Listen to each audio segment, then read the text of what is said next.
నిర్లక్ష్య వైఖరి, అంగన్వాడీ కార్మికుల పట్ల రాష్ట్ర ప్రభుత్వం ఉండి వైఖరి, అంగన్వాడీ కార్మికుల పట్ల రాష్ట్ర ప్రభుత్వం ఉండి వైఖరి పెంచాలి. అంగన్వాడీలకు వేతనాలు వెంటనే రద్దు చేయాలి. ఎఫ్ఆర్ఎస్ వెంటనే రద్దు చేయాలి. ఎఫ్ఆర్ఎస్ వెంటనే వర్ధిల్లాలి ఎర్ర జెండా, వర్ధిల్లాలి ఎర్ర జెండా. నశించాలి రాష్ట్ర ప్రభుత్వ నిర్లక్ష్య వైఖరి, పరిష్కరించాలి అంగన్వాడీ కార్మికుల సమస్యలను వెంటనే పరిష్కరించాలి. అంగన్వాడీ కార్మికుల సమస్యలను వెంటనే ఇవ్వాలి. రిటైర్మెంట్ బెనిఫిట్ 5 లక్షల రూపాయలు.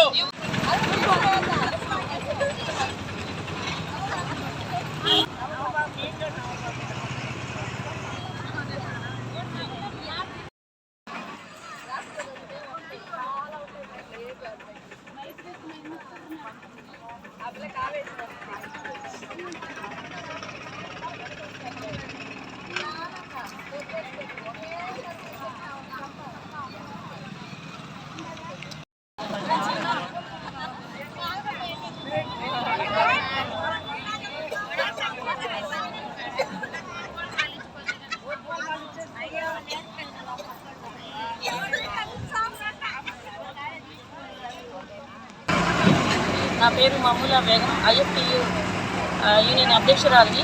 12 రోజుల నుంచి ఈరోజు మేము అంగన్వాడీ సమస్యల గురించి పోరాటం చేస్తూ ఉంటే ఈ ప్రభుత్వం ఏమీ పట్టనట్టుగా వ్యవహరిస్తూ ఉంది.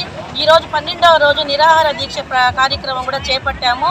ఇక్కడికైనా ప్రభుత్వం మా సమస్యల్ని అర్థం చేసుకొని వెంటనే మా సమస్యలు పరిష్కారం చేయాలని చెప్పేసి మేము గట్టిగా మా అంగన్వాడీ ఐక్య సంఘాల తరపు నుంచి మేము ఈరోజు ప్రభుత్వాన్ని కోరుతున్నాము.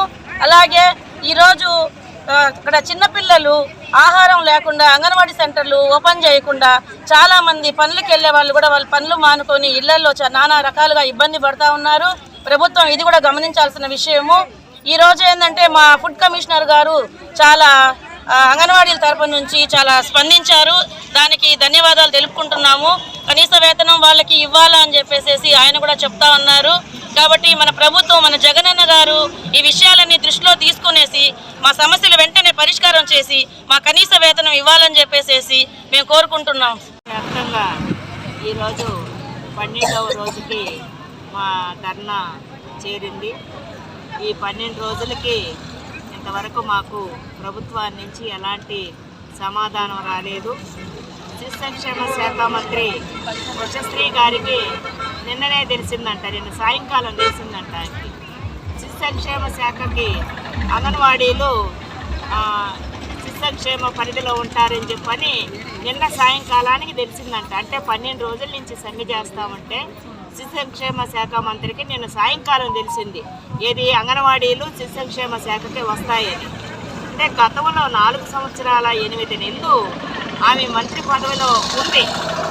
చాలా అంగన్వాడీ సెంటర్స్ సందర్శించింది, తర్వాత అన్నీ చూసింది, చాలా బాగా జరుగుతున్నాయని చెప్పని కూడా మెచ్చుకున్నది. మరి అప్పుడు తెలియని విషయము, అప్పుడు తెలిసిన విషయము ఇప్పుడు ఎందుకు తెలియదు అని చెప్పి అనేది మేము ప్రశ్నిస్తున్నాము. అంటే ఒక శాఖ మంత్రిగా, ఒక డాక్టర్గా 4 సంవత్సరాల 8 నెలలు పనిచేస్తామంటే అంగన్వాడీలు శిశు సంక్షేమ శాఖకి రాలేదని నిన్న సాయంకాలానికి మీ నోట్లో నుంచి ఆ విధంగా సమాధానం వస్తే అది మేము నమ్మాలనా నమ్మకూడదా అనేది మేము ఈ సందర్భంగా ప్రశ్నిస్తున్నాం మిమ్మల్ని. తర్వాత బొత్స సత్యనారాయణ గారు చెప్పారు, సుప్రీంకోర్టు తీర్పు ఒక గుజరాత్లోనే ఇచ్చింది, ఏ రాష్ట్రాల్లో ఇవ్వలేదు గ్రాడ్యుయేట్ల గురించి అని ఆయన చెప్పడం జరిగింది. అయ్యా విద్యాశాఖ మంత్రి గారు, మీ ముఖ్యమంత్రి గారు ఎవరెవరికి ఏ శాఖలు ఇచ్చారో, ఏ శాఖలో ఏ విధంగా ఏ మీ శాఖ కిందకు వస్తాయనేది మీ మంత్రులకే తెలియకుండా ఉండదు. ఇది చాలా సిగ్గుపడాల్సిన విషయము. కానీ మేము బొత్స సత్యనారాయణ గారు మంత్రి గారు మీకు చెప్తున్నాం, మేము ఈరోజు సుప్రీంకోర్టు మొత్తం ఒక గుజరాత్ కోర్టును గురించే అంగన్వాడీ టీచర్లు సుప్రీంకోర్టుకి వెళ్ళలేదు. యావత్తు ఈ 29 రాష్ట్రాలకి సంబంధించి అంగన్వాడీ తరఫున కోర్టుకు వెళ్ళాం. కోర్టు ఇచ్చిన తీర్పు మొత్తము ఈ దేశానికి సంబంధించి, ఈ దేశంలో ఎన్ని రాష్ట్రాలు ఉన్నాయో అన్ని రాష్ట్రాలకి వర్తించేటట్టే సుప్రీంకోర్టు తీర్పు ఇచ్చింది. కొన్ని రాష్ట్రాల్లో అమలు చేశారు. ఒకటి అస్సాం రాష్ట్రంలో గ్రాడ్యుయేట్ అమలు చేశారు. అదేవిధంగా తమిళనాడు, మిజోరాం, మధ్యప్రదేశ్, ఒరిస్సా, గుజరాత్, పంజాబ్, ఇటీవల మన తెలంగాణలో కూడా అమలు చేశారు. మరి మీరు మంత్రి పదవిలో ఉండి మీరు ఏమి వింటున్నారో ఏమి చూస్తున్నారో అనేది కూడా తెలియకుండా మీరు ఈ రాష్ట్రంలో మీరు మంత్రులుగా పనిచేస్తున్నారంటే మేము ఎంత దౌర్భాగ్యమైన పరిస్థితిలో మేము ప్రజలు ఉన్నామంటే చాలా దారుణమైన విషయం. మీరు చెప్పేదానికైనా ఒక అర్థం ఉండాలి.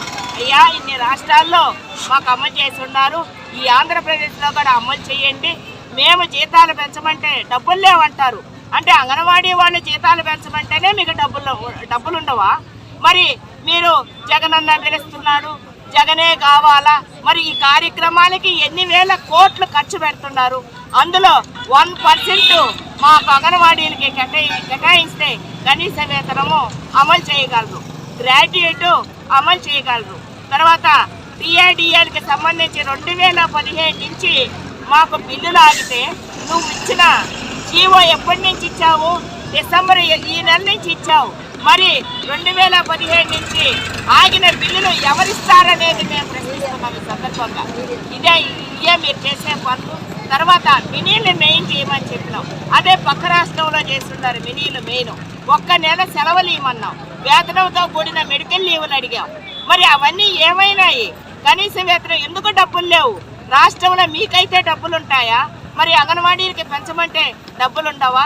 అందుకని ఈ సందర్భంగా మీరు కానీ జీతాలు పెంచకపోయినా, గ్రాడ్యుయేట్ అమలు చేయకపోయినా, ఈ 13 డిమాండ్ల మీద మీరు పరిష్కారం చేయకపోతే మా సమ్మె ఆగేది ఉండదు. మీరు ఎత్తుకి ఎన్ని ఎత్తులేసినా మేమైతే కదిలేది లేదు, బెదిరేది లేదు అనేది సందర్భంగా మేము తెలియజేస్తా ఉన్నాము. అందుకని గొడ్డిపల్లి చెంగయ్య, తిరుపతి జిల్లా సిఐటియు కమిటీ సభ్యుడిని. గత 48 సంవత్సరాల నుండి అంగన్వాడీ టీచర్లు అయితేనేమి, ఆయాలు అయితేనేమి, మినీ వర్కర్లు అయితేనేమి, వీళ్ళు బాలింతలకి, గర్భవతులకి, పసిపిల్లలకి ఎనలేని సేవలు చేస్తూ ఉన్నారు. అయితే ఈ ప్రభుత్వం వీళ్ళకి ఉద్యోగ భద్రత కల్పించలేదు, అట్లాగే కనీస వేతనం ఇవ్వలేదు, అలాగే ఈ ప్రభుత్వం ఇచ్చేటటువంటి సంక్షేమ పథకాలు వర్తించడం లేదు. ఇట్లా అనేక రకాలైనటువంటి ఇబ్బందులతో ఈ 48 సంవత్సరాల నుంచి వీళ్ళు ఎదుర్కొంటున్నారు.